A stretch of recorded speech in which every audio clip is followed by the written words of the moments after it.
I want you to close your eyes for a second. Imagine you're walking into the New York Public Library. You know, the big one with the lions out front. But it's not the library you remember. You walk inside, and the lights are off. It's pitch black. There isn't a single human being in sight. No students, no tourists, no librarians. Yeah. But it is deafeningly loud. Loud? How do you mean like construction loud? More. Mechanical loud.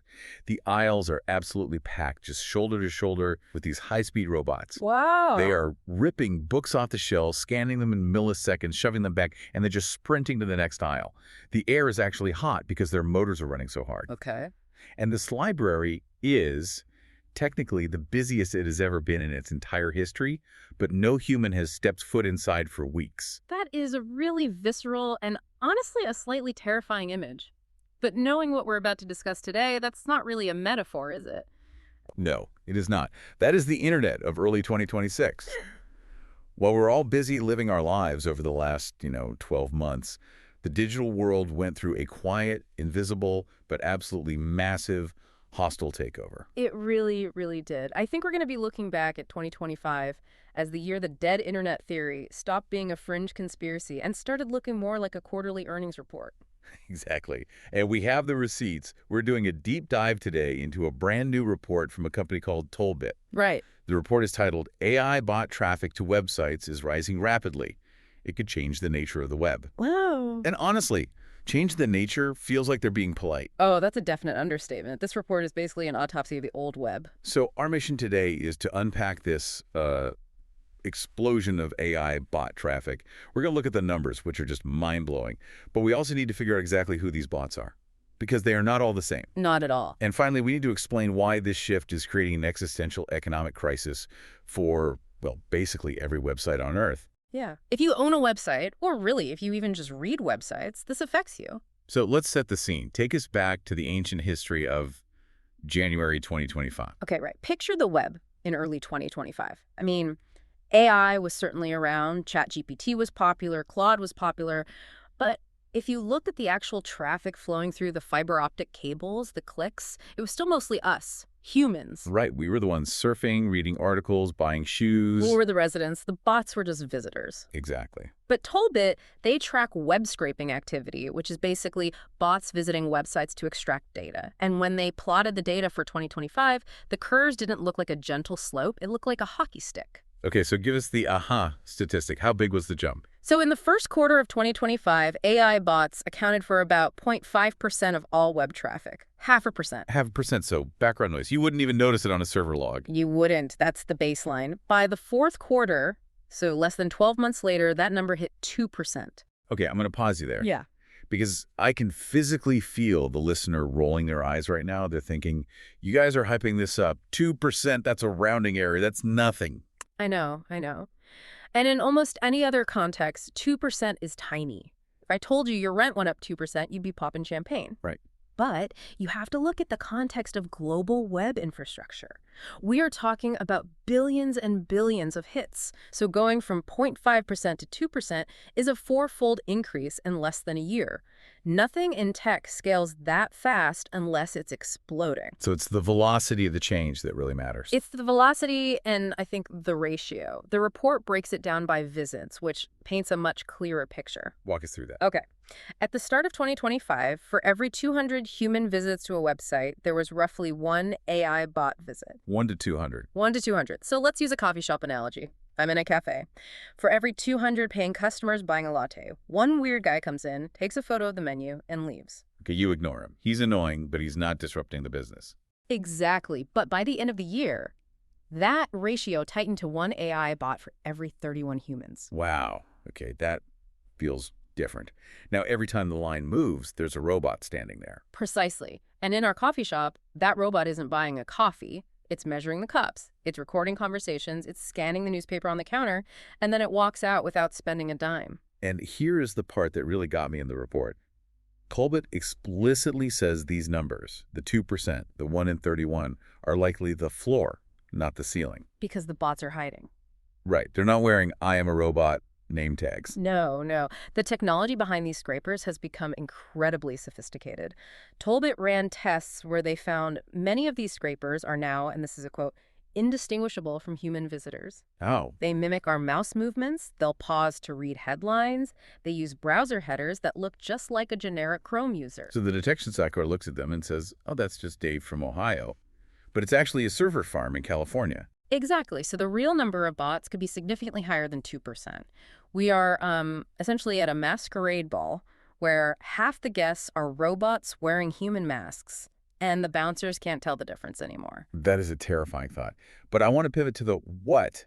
What are they actually doing? But I think most people hear bot, and they think of the old school Google crawler, right? The one that just indexes a page. Like good bots. Yeah, but this new breed is different. The report draws a really sharp line between two types of AI bots. You've got training bots and RAG bots.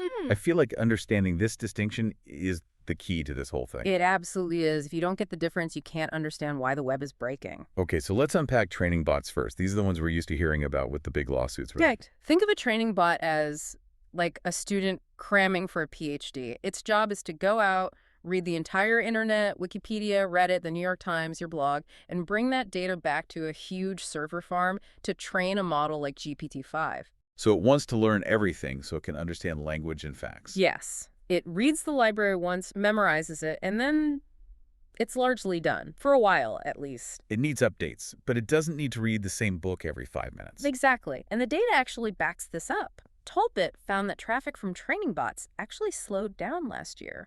Their growth rate dropped by about 15% between Q2 and Q4. So the student has done the reading, they're full. Or they're just getting more efficient. But then you have the second type, the RAG bots. RAG.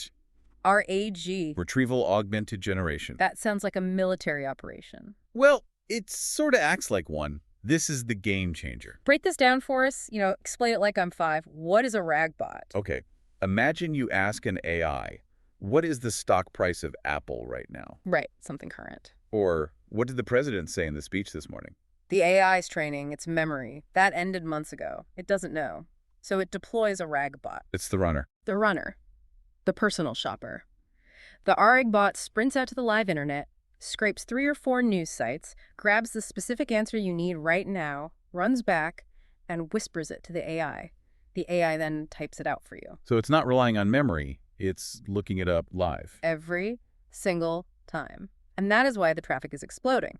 The average quarterly growth for RAG bots jumped 33% at the end of 2025. 33%. Wow. We went from about 3.3 million scrapes to nearly 6 million in a blink. And I noticed in the report that these RAG bots they're heavy users. They aren't just popping in for one page. No, they are voracious. A training bot might grab a page and move on, but a RAG bot, to answer a complex question, might need to cross-reference 10 different sources instantly. Tollbit found that a single RAG bot scrapes roughly 10 times as many pages per visit as a training bot. So if I ask, what are the reviews for this new restaurant?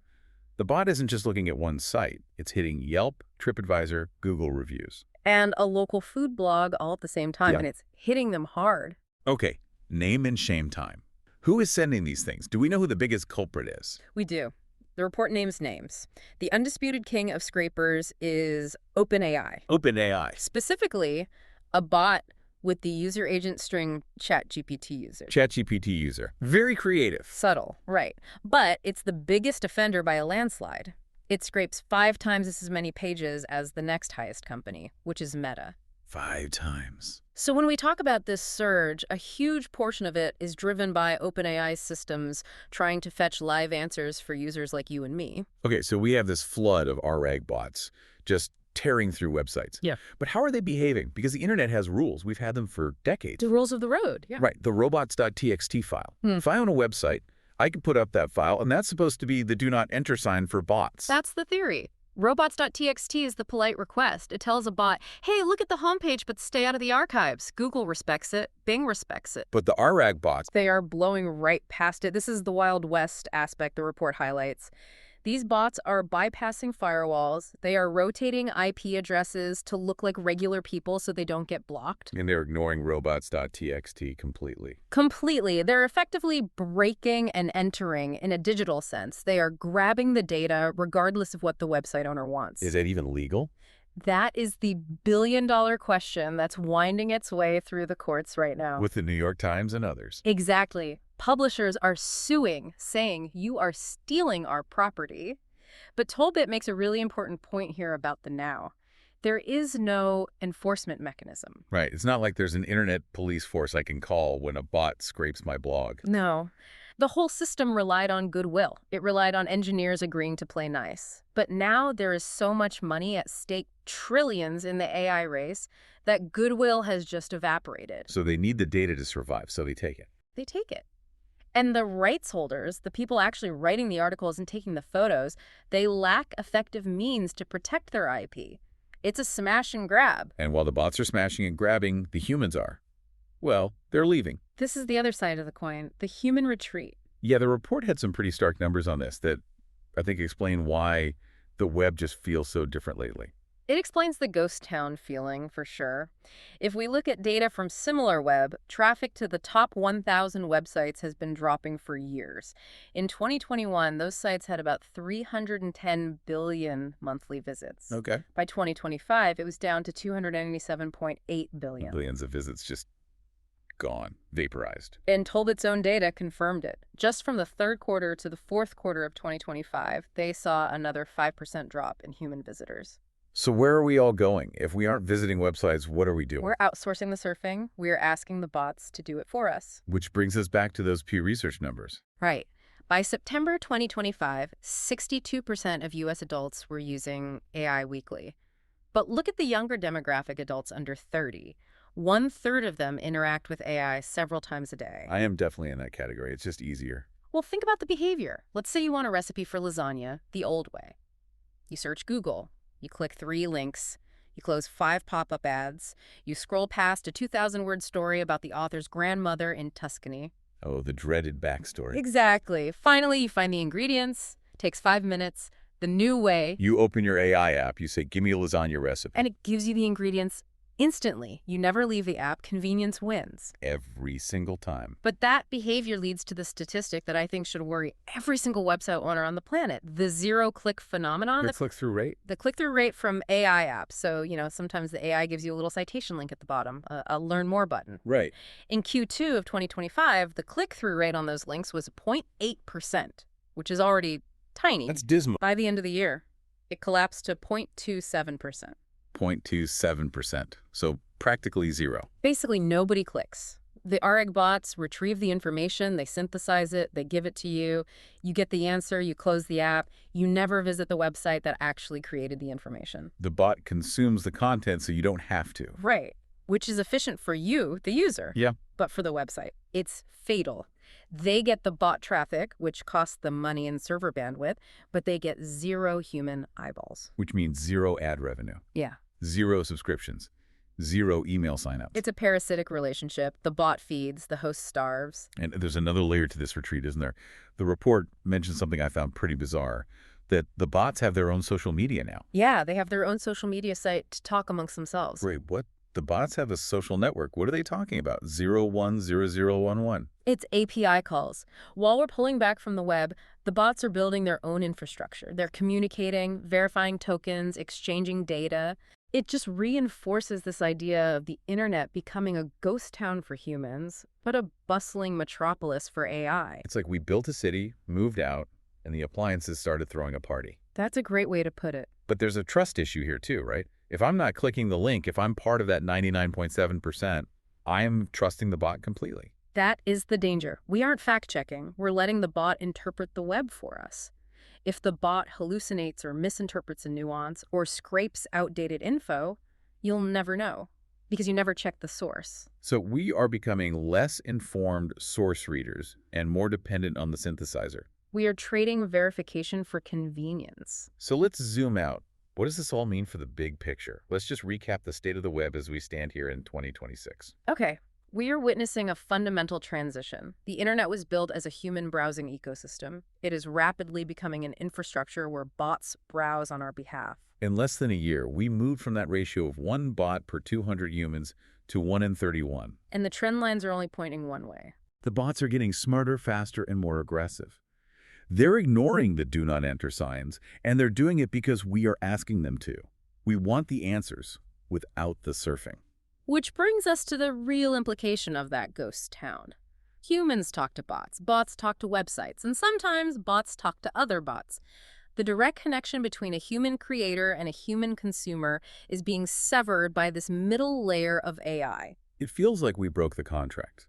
The old deal was, I write this article, you read it, and in exchange, you see an ad that pays for my lunch. And that contract is null and void if the user reading the article is a rag bot that scrapes the text and ignores the ad. Which leaves us with a massive, scary question. It's the Ouroboros problem, right? Right. The snake eating its own tail. It is. And this is the thought I want to leave with you, the listener. We've seen the click-through rate collapse to 0.27%. The economic model of the web relies on humans visiting pages to see ads or to subscribe. Without that, the lights go out. So if the new users are bots that never click, never pay, and never see an ad, how does the web survive financially? It doesn't. Exactly. And if the bots starve the websites they scrape from, causing those websites to shut down, where exactly will the bots get their information next year? They're eating their own food supply. They are. And we haven't figured out how to restock the shelves yet. If the human creators stop creating because they can't get paid, the bots will have nothing left to learn from. That is a terrifying thought. Yeah. We might be optimizing the web to death. It's a definite possibility. Something to think about the next time you ask an AI for a quick summary instead of clicking the link. Maybe click the link once in a while, just to keep the lights on. Pay for the lunch. Exactly. That's all for today's deep dive into the bot takeover. Thanks for listening, and we'll see you next time.